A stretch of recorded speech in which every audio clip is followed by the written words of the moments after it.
नमस्कार प्यारे विद्यार्थियों, सभी को गुड इवनिंग। सभी विद्यार्थियों को एक बार जानकारी के लिए बता दूं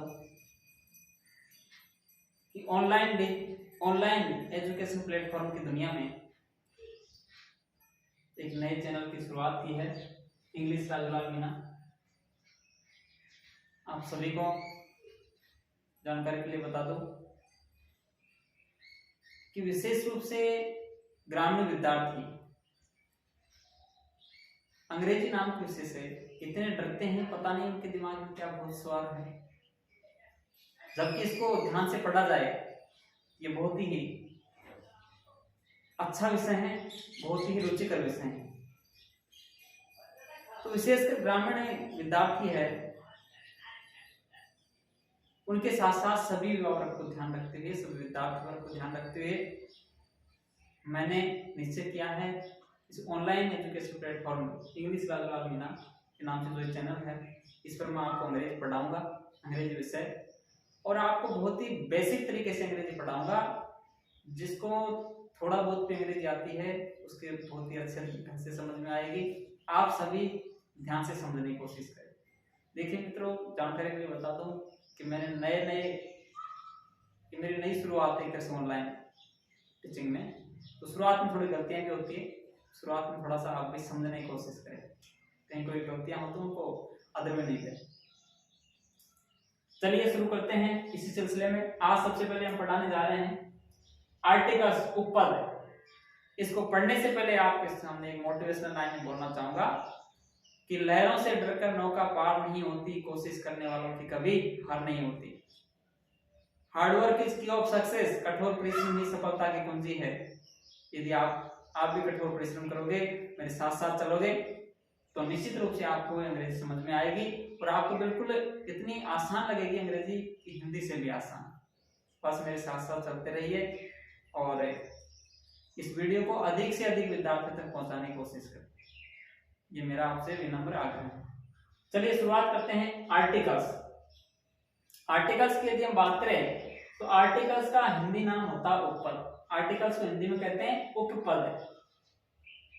उसके बाद में हम पढ़ते हैं आर्टिकल की परिभाषा। आर्टिकल की क्या परिभाषा है, क्या डेफिनेशन है।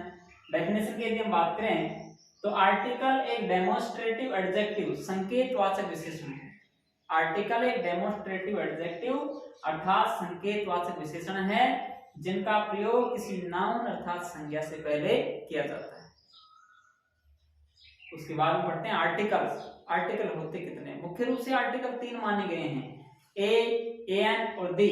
ए, एन और दी। आजकल एक चौथा आर्टिकल और आता है क्रॉस, लेकिन उसके बारे में बाद में चर्चा करेंगे, वो है ओमिशन ऑफ आर्टिकल्स। आर्टिकल्स का त्याग या लोप, अर्थात कहां पे आर्टिकल का प्रयोग नहीं करते हैं, उसके बारे में बाद में चर्चा करेंगे। उससे पहले इनके बारे में पढ़ते हैं ए, एन और दी। देखिए मित्रों, ए या एन का शाब्दिक अर्थ एक या कोई होता है, किंतु दी का कोई अर्थ नहीं होता है। ए या एन का शाब्दिक अर्थ एक या कोई होता है, किंतु दी का कोई अर्थ नहीं होता है। आप मेरे साथ साथ बने रहिए, आपको यही का यही याद करवाऊंगा क्लास में, यही याद करवाऊंगा। पूरा वीडियो को पूरा देखना, बीच में स्किप नहीं करना। उसके बाद में बात करते हैं ए या एन का प्रयोग कहां कहां करते हैं। ए या एन का प्रयोग देखिए, ए या एन अंग्रेजी के वन शब्द का संक्षिप्त रूप है। ए या एन अंग्रेजी के वन शब्द का संक्षिप्त रूप है और इन दोनों का प्रयोग किसी इंडेफिनेट नाउन अर्थात अनिश्चित संज्ञा से पहले किया जाता है। ए या एन अंग्रेजी के वन शब्द का संक्षिप्त रूप है और इन दोनों का प्रयोग किसी इंडेफिनेट नाउन अर्थात अनिश्चित संज्ञा से पहले किया जाता है। इतना समझ में आ गया। उसके बाद में बात करते हैं दी का प्रयोग की। दी का प्रयोग कहां करते हैं? देखिए, निश्चयवाचक उपपद दी अंग्रेजी के दिस या दैट का संक्षिप्त रूप है। निश्चयवाचक उपपद दी अंग्रेजी के दिस या दैट का संक्षिप्त रूप है और इसका प्रयोग किसी डेफिनेट नाउन अर्थात निश्चित संज्ञा से पहले किया जाता है। इतना आगे समझ में कि ए या एन का प्रयोग तो इंडेफिनेट नाउन अर्थात अनिश्चित संज्ञा से पहले किया जाता है और दी का प्रयोग डेफिनेट नाउन अर्थात निश्चित संज्ञा से पहले किया जाता है। इतना ध्यान में रखिए। उसके बाद में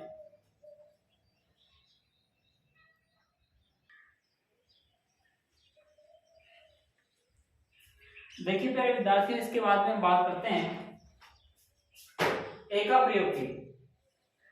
ए, एन और दी के बारे में हमने पढ़ लिया क्या क्या होता है, उसके बारे में हम इनके प्रयोग को डिटेल से पढ़ेंगे मित्रों। इनके प्रयोग को इतनी आसानी से, इतने सिंपल करके आपको बताऊंगा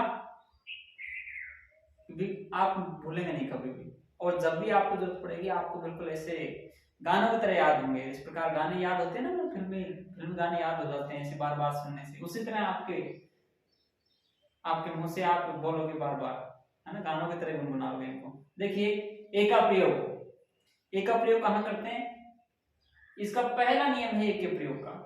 इसका प्रयोग एक ऐसी काउंटेबल, सिंगुलर व इंडेफिनेट नाउन से पहले किया जाता है जिसका पहला अक्षर अंग्रेजी भाषा का कंसोनेंट अर्थात व्यंजन हो और उसका उच्चारण करते समय आवाज भी हिंदी के व्यंजन की ही निकले।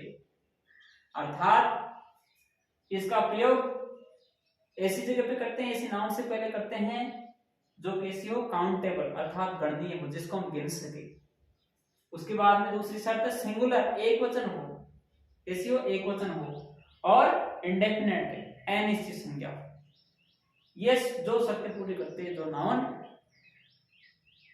उससे पहले ए का प्रयोग करते हैं। उसमें भी एक शर्त और कि उसका पहला अक्षर कंसोनेंट अर्थात अंग्रेजी का व्यंजन हो और उसका उच्चारण करते समय आवाज भी पहले अक्षर की हिंदी के व्यंजन की आए, तो उससे पहले ए का प्रयोग करते हैं। अर्थात लिखते समय अंग्रेजी का व्यंजन और बोलते समय हिंदी का व्यंजन, लिखते समय अंग्रेजी का व्यंजन, बोलते समय हिंदी का व्यंजन, तो उससे पहले हम ए का प्रयोग करते हैं। देखिए एग्जांपल के रूप में कितनी आसानी से वेरीफाई किया है इसको। आई सा गर्ल, गर्ल एक लड़की है, गिन सकते हैं, काउंटेबल है, गणनीय है, सिंगुलर है, एक वचन है, एक गर्ल, है ना, इंडेफिनेट है, कौन सी लड़की, कोई निश्चित नहीं है, तो इससे पहले आर्टिकल क्या आ जाएगा, ए गर्ल, आई सा ए गर्ल, मैंने एक लड़की को देखा। दूसरा एग्जांपल देखिए, आई सा बॉय, इसमें भी वही शर्त हो रही है, काउंटेबल है, बॉय लड़का, काउंटेबल गणनीय है, सिंगुलर एक वचन है, इंडेफिनेट अनिश्चित है, कोई निश्चित नहीं है कौन सी लड़की की बात कर रहा है, किसी का नाम नहीं दे रखा है यहाँ पे, अनिश्चित संज्ञा है, तो इससे पहले आर्टिकल क्या आ जाएगा, ए। कैसे आया, इसे बी, बॉय, बॉय में बी जो वर्ण है ये अंग्रेजी का क्या है, व्यंजन है, क्या है, अंग्रेजी का व्यंजन है, अंग्रेजी का कंसोनेंट है बी। और जब हम इसका उच्चारण करके देखते हैं हिंदी में, इसको लिखते हैं बॉय। बॉय में जो ये आ रहा है बै, ये हिंदी का व्यंजन है, अर्थात लिखते समय तो अंग्रेजी का व्यंजन है बी और बोलते समय हिंदी का व्यंजन है बी, बै। तो इससे पहले आर्टिकल क्या आ जाएगा आपका, ए। ध्यान रखना प्यारे विद्यार्थियों, कंफ्यूजन होने की कतई आवश्यकता नहीं है, बहुत ही आसान है। अगला एग्जांपल समझिए, ही ईट मैंगो, मैंगो काउंटेबल है, सिंगुलर है, इंडेफिनेट है, कौन से आम की बात कर रहा है पता नहीं, लेकिन हमें ये पता है ये संज्ञा है जो एक वचन है, सिंगुलर है, काउंटेबल है, गणनीय है, आम को हम गिन सकते हैं, ठीक है। और दूसरी शर्त एम से शुरुआत हो रही है इस शब्द की, एम क्या है, अंग्रेजी का व्यंजन है, अंग्रेजी का व्यंजन है। जब हम इसका उच्चारण करके देखते हैं तो इसकी आवाज ध्वनि कैसी आती है, मैंगो, मैंगो में जो सबसे पहले वर्ण आ रहा है मैं, ये क्या है, हिंदी का व्यंजन है। अंग्रेजी एम तो है अंग्रेजी का व्यंजन, और ये मैंगो में मैं है, मैं मछली का, ये किसका है, हिंदी का व्यंजन। तो लिखते इसमें अंग्रेजी का व्यंजन, बोलते इसमें हिंदी का व्यंजन, तो इससे पहले क्या आ जाएगा, ए। भूलना मत, बहुत आसान है। उसी प्रकार ये लिखा आपके सामने टॉय, टॉय में खिलौना है, गिन सकते हैं खिलौने को, टी फॉर, ये किसका है, व्यंजन है, टॉय क्या है, व्यंजन है, अंग्रेजी का व्यंजन। और इसका उच्चारण करके देखिए क्या लिखेंगे, टॉय, टॉय में जो टै टमाटर का आ रहा है ये हिंदी का व्यंजन है, तो इससे पहले क्या आ जाएगा, ए। उसके बाद देखिए काउ, काउ भी गणनीय है, एक वचन है, सिंगुलर है, एक वचन है, काउंटेबल है, गणनीय है, अनिश्चित है, कौन सी गाय की बात कर रहा है, तो देखिए सी, सी व्यंजन आता है, अंग्रेजी का व्यंजन है, उच्चारण करके देखिए क्या आएगा, काउ, काउ में कै का मतलब कै आ रहा है, ये किसका है, हिंदी का व्यंजन है, लिखते समय अंग्रेजी का व्यंजन, बोलते समय हिंदी का व्यंजन। बताओ क्या आएगा? ए काऊ। उसी प्रकार टेल, इसमें भी वही, टेल में टी अंग्रेजी का व्यंजन, टे टमाटर हिंदी का व्यंजन। क्या आ जाएगा इससे पहले? ए। इधर देखो टाइगर, टाइगर मीन्स चीता, जो भी है इसका, लेकिन टी फॉर टाइगर, तो टी है, ये भी व्यंजन है। इसका उच्चारण करके देखेंगे क्या लिखा जाएगा? टाइगर। टाइगर में जो ये टमाटर का आ रहा है, ये भी किसका है? हिंदी का व्यंजन। ठीक है, तो इससे पहले क्या आ जाएगा? Article a. लिखते समय अंग्रेजी का व्यंजन, बोलते समय हिंदी का व्यंजन, तो उससे पहले क्या आ जाएगा? ए। उसके बाद में अगला एग्जांपल है ट्री। ट्री मींस पेड़। पेड़ की यदि हम बात करें तो इसमें भी वो टी आ रहा है, ट्री। टी है जो क्या है आपका? टी अंग्रेजी का व्यंजन है, और ये टमाटर हिंदी का व्यंजन है, तो इससे पहले आर्टिकल क्या आ जाएगा? ए।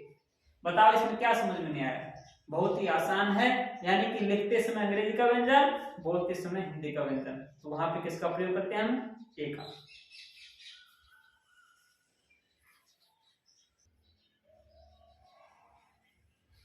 देखिए प्यारे विद्यार्थियों, हम बात कर रहे थे ए के प्रयोग की। ए का एक प्रयोग हमने पढ़ लिया था, पहला प्रयोग। दूसरा प्रयोग ये पढ़िए। दूसरे प्रयोग में क्या लिखा है? ए का दूसरा प्रयोग कि कुछ शब्द ऐसे होते हैं जो एच से शुरू होते हैं और एच के बाद वोवेल अर्थात स्वर होता है। ध्यान से समझिए, उस शब्द का उच्चारण करते समय एच साइलेंट, चुप या शांत रहता है तथा उसका उच्चारण आगे के स्वर से करते हैं। ऐसे नाउन से पहले ए का प्रयोग नहीं करके एन का प्रयोग किया जाता है। क्या समझे इससे? अंग्रेजी में कुछ नाउन ऐसी होती है जो एच से शुरू होती है और एच के बाद में क्या होता है? स्वर होता है। हम उच्चारण, अब शुरुआत में एच आता है नाउन से, नाउन की शुरुआत में एच आ रहा है, तो एक हिसाब से तो ये आना चाहिए ना, क्योंकि एच क्या है? आपका व्यंजन है। लेकिन ये कुछ निश्चित शब्द होते हैं इनके एच आता है उनकी शुरुआत में, नाम की शुरुआत एच से होती है, लेकिन और उसके तुरंत बाद में एच के बाद में क्या होता है? स्वर होता है। ऐसे नाउन का जब हम प्रयोग करते हैं, आर्टिकल का प्रयोग करते हैं ऐसे नाउन से पहले, तो ध्यान रहे उनसे पहले ए का प्रयोग नहीं करके हम एन का प्रयोग करते हैं। ए का प्रयोग नहीं करके एन का प्रयोग करते हैं। क्यों? उसका उच्चारण करते समय एच साइलेंट रहता है, एच साइलेंट रहता है। एच क्या रहता है? साइलेंट, चुप या शांत रहता है, और उसका उच्चारण हम आगे के स्वर से करते हैं, और आगे के स्वर से उसका उच्चारण करने की वजह से ही उससे पहले ए का प्रयोग नहीं करके किसका प्रयोग करते हैं? हम एन का प्रयोग करते हैं। देखिए ध्यान से समझिए इसको। जैसे राम इज ऑनेस्ट बॉय, अब शुरुआत में क्या आ रहा है? ऑनेस्ट है, एच आ रहा है ना, एच के हिसाब से तो ये आना चाहिए ना, लेकिन ध्यान दो एच के बाद में क्या आ रहा है? ओ। जब हम इसका उच्चारण करके देखते हैं तो ये क्या है? ऑनेस्ट। इसको क्या बोलते हैं हम? ऑनेस्ट। क्या बोलेंगे इसको? ऑनेस्ट।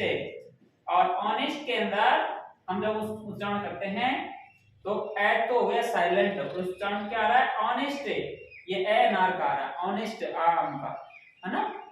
तो इससे पहले ये किसका है? ये स्वर आ रहा है, तो स्वर से पहले हम किसका प्रयोग करते हैं? एन का प्रयोग करते हैं। जब शुरुआत में स्वर आ जाए तो उससे पहले किसका प्रयोग करते हैं?